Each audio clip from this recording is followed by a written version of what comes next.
Hello and welcome to another edition of Bonnie's Insider, presented by Universal Primary Care.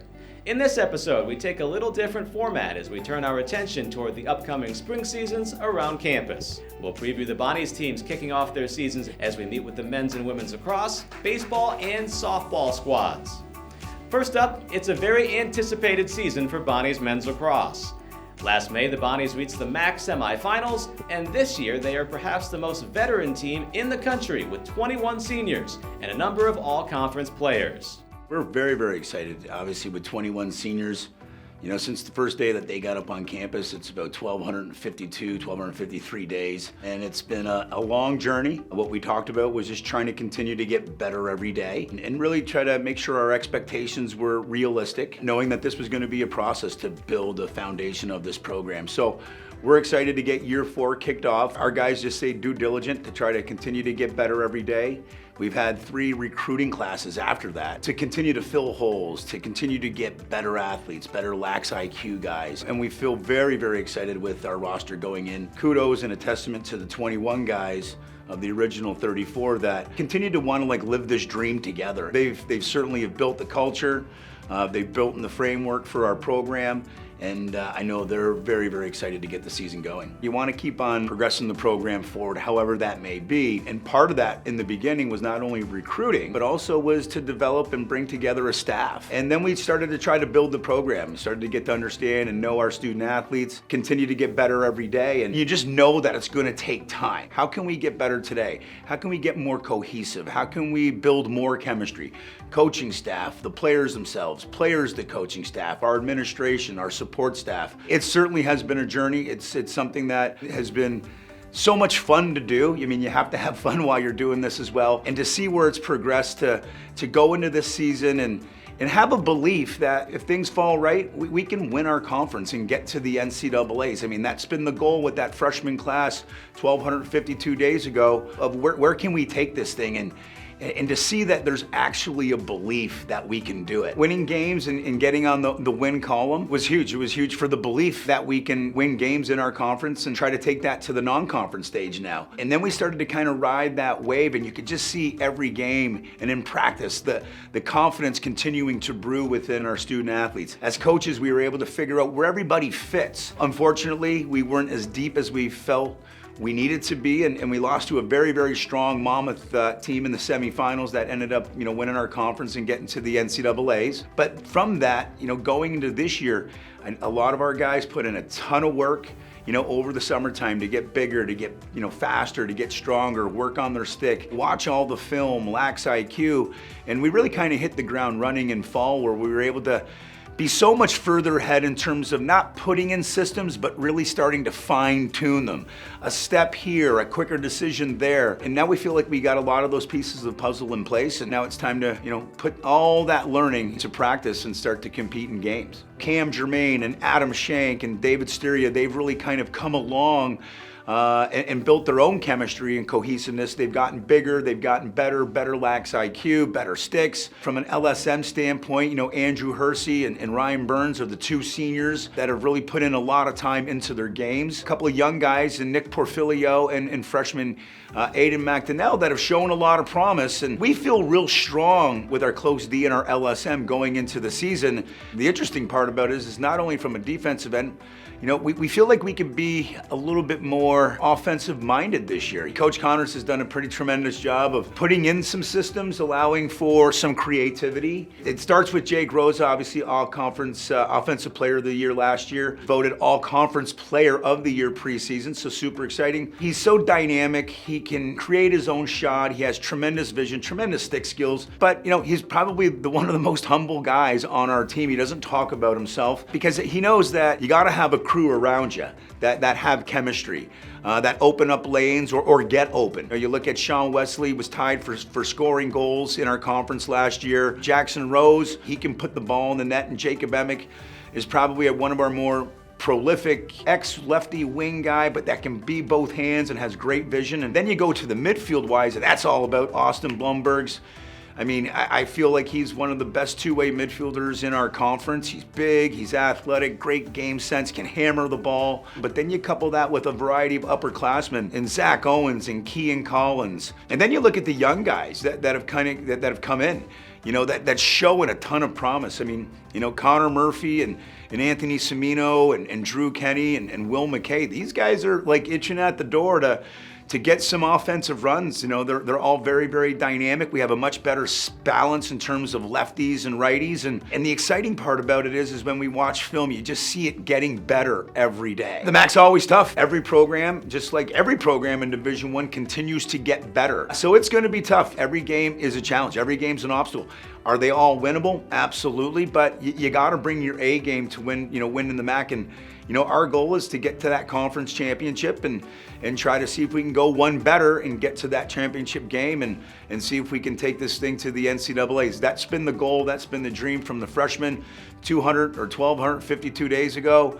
And, you know, we want to see that to come to fruition. On the softball field, Coach Mike Threehouse's team is ready to begin 2022 with a southern swing of games beginning February 19th. We caught up with Coach to preview the action coming up this spring at Joyce Field.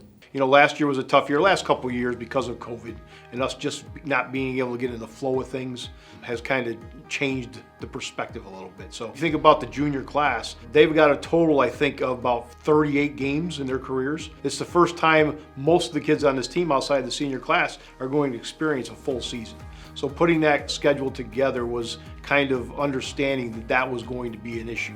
We've got a bunch of weekends early on, and we'll prepare for the Atlantic 10, and it's really the first time that's happened. Last year, everybody just got right into A10 play, so it's going to be a new experience for a lot of players, so it's going to be interesting. For me, I think it's all about confidence. I mean, they just haven't played a lot of games, you know, so being a coach of this for, 26 years now or something, watching this team practice, we have the talent. All of them are very, very good softball players, but it comes down to believing in themselves. I don't have a problem believing in them. So it's the issue is just confidence, just going out there and playing ball with all the confidence in the world, and it'll take care of itself. I'm in the belief, and I have been this way, is that the seniors all have to have good years. If the seniors have good years, teams have good years. We're looking for all the senior class, especially Grace, to step it up just a notch and have their best years ever. Starting at catcher is going to be Maddie Stewart. She's a senior. She's going to be coming back for her COVID year, but she's going to be looking to have another good year, step it up at the plate a little bit. But catching-wise, she's one of the best there is. And at first base, it's going to be Grace Parachinski. Grace obviously has good footwork over there. She can hit the ball, so she's going to be helping us out.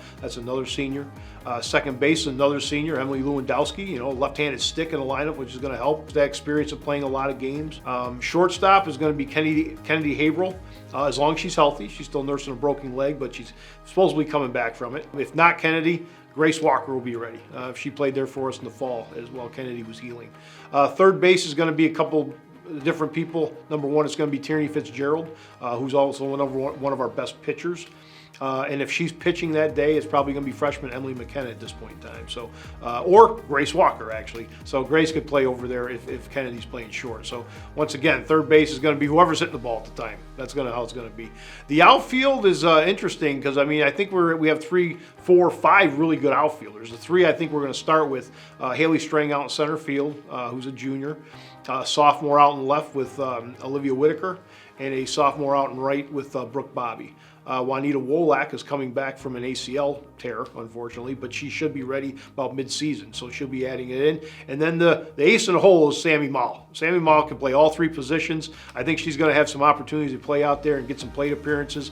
She works her tail off. There isn't anybody that works harder than Sammy, so Sammy's going to get opportunities in the outfield. The pitching's a staff. We've got 5 pitchers. 4 of them are going to do the vast majority of the pitching. You've got Tierney Fitzgerald, once again, as a senior. She'll be coming back for her COVID year. Allie Haskell, who will also be pitching.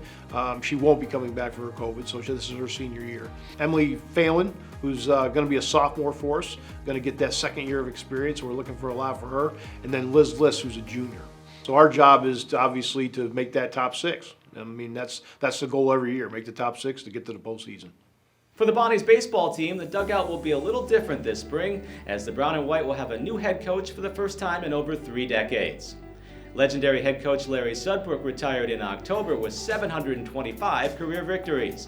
But another familiar face takes over the program this spring as BJ Salerno takes the reins for the 2022 season after a successful career as a player and 8 seasons as an assistant coach. You think of St. Bonaventure baseball, you think of Coach Sudbrook, and for him to not be in that third base coaching box and being at the end of the dugout, it's going to be a little different. Working under him, like I said, was tremendous, and you felt like I learned something new, not only off the field, but on the field every day. Taking over the program, basically, that he built, I mean, it's a tremendous honor. I'm just hoping to build on to what Coach Sudbrook basically built. I just want to keep doing what he's done over the past 36 years that he worked here. On the offensive side of things, I think we're going to have a pretty decent offense and defense. I mean, we return mostly everybody from the starting lineup. A junior behind the plate in Jackson DeJohn, who has a really good arm, needs to figure out the hit tool a little bit more, but has a really good defensive catcher that can shut down a running game. Matt Williams will be our starter at first base. He's been a starter there for the last 3-4 years as well. Left-handed bat, really good hitter, grinds out at bats, and a plus defender over there. Up the middle, we'll have Brandon Myers at shortstop again. He's been a starter there for 3-4 years now. He's basically been there since a freshman. So he's been a veteran guy there, very good defender, pretty good at the plate now. He's just a scrappy ball player that knows how to work the count, put the ball in play. At second base, we have Pierce Hendershot. This will be his second year playing. I think he's a third year academically. He really shown that he can handle the bat at the Division I level, so we're excited to have him back into the lineup. Third base, Jack Putney will be our starter. He got some playing time last year and has certainly improved over the summer and the fall, so we're excited about him. He's a plus defender as well. Left-handed bat, can work walks, drives the ball the other way. So in the infield, I think we'll be pretty solid. The outfield, we're going to return 2 veteran guys as well. Brandon Stillman in left, and then center field Garrett Bolt.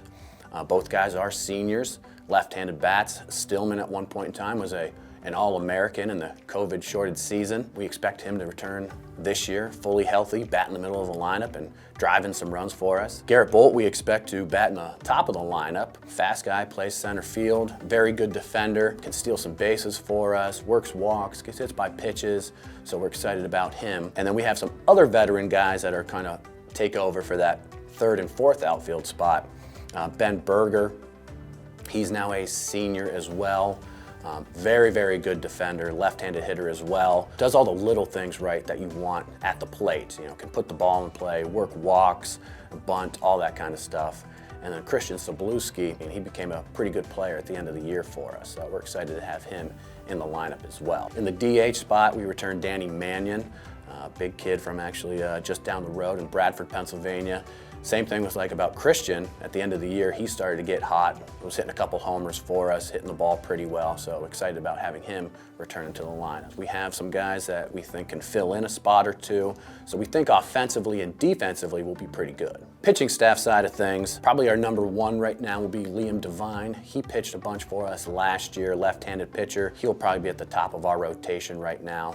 Take that over. Some of the other veteran guys that we have would be Cody Shimp, Kyle Karinji, Trip Breen. Those guys got some innings last year, and we expect them to get even more innings this year. And then we brought in some new guys too.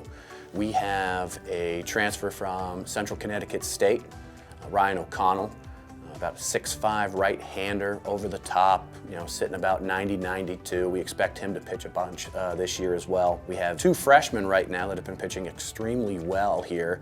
That would be Bryce Hediger from Pioneer, New York, and then Luke Roggenberg outside of Cleveland. They're going to come in and they're going to expect to get a lot of innings as well. We talked about in the off season and in the office at the end of the year that we felt that the pitching staff and the offense and defense were clicking like we normally do, but we had that shortened season, so by the time we got up to where we would normally be, the season was over. So this year we got about 45, 50 games scheduled. We're going to be able to go down to Florida. We're going to play about 8-9 games down in Florida and Alabama. Midweek games are back, and then prior to the Atlantic 10 season, we got some weekend trips that we're going to take. We have 20 some odd games before the Atlantic 10 season starts that is going to help us prepare for the A10 season, and that's huge. We didn't have that last year, so we were basically, that first game that we played, the team that we were playing, they were playing their 17th game. So we were already behind the 8 ball. in terms of being ready. So this year, having those games to start out before we get into A10 play, I think will be tremendous for us. I want teams to, when they walk away from playing St. Bonaventure, to go, hey, have you played Bonaventure? Like, yeah, like, whew, they're really tough. I mean, they battle every pitch. So that's kind of the thought process moving forward, is that regardless of how good it goes or how bad it goes, is like, we just got to play tough every single pitch. Atlantic 10 baseball returns to a 3-game series conference format this year, and both baseball and softball will go back to a traditional conference schedule this spring after changes in 2021 due to the pandemic. The women's lacrosse team is led by 7 seniors and looks to take steps forward in 2022 under third-year head coach Jason Levesque.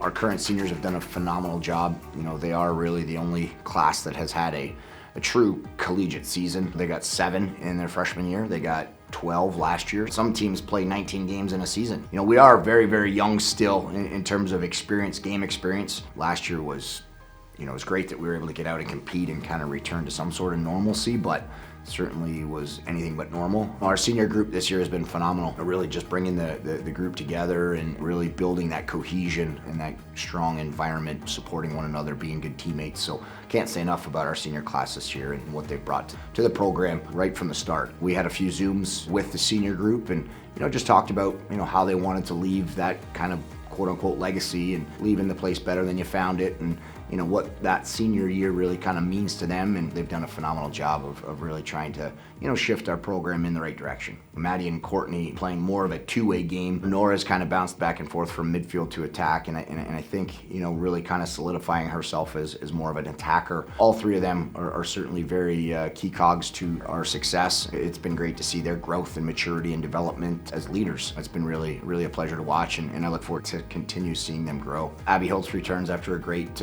freshman campaign. Cassie, she's done really, really well this year and starting to kind of break out a little bit, I think. Terry Manzelli and Emily Mann are 2 really, really big pieces of the defensive side. But, you know, I think the other defenders as well. We've got a lot of great depth and great competition down there with Madison Callan and Haley Grau and Paige Smuziak. I ask them to make my job hard in terms of the personnel, the lineup, and who's playing. So, you know, I think we're starting to see that healthy competition and the girls really kind of pushing each other in practice. We've got some other pieces, the returners that have stepped up, you know, new players that have come into the program. So seeing those young players step up when given the opportunities, we talk about, you know, just being ready when your number's called. Seeing the team really starting to come together, and when one of them has success, any of the players, when they do have success, seeing the other girls get behind and support and get excited for the success of others. That's important, you know, as we try to kind of move our program forward and look to achieve that next step and that next stage of our program's development overall,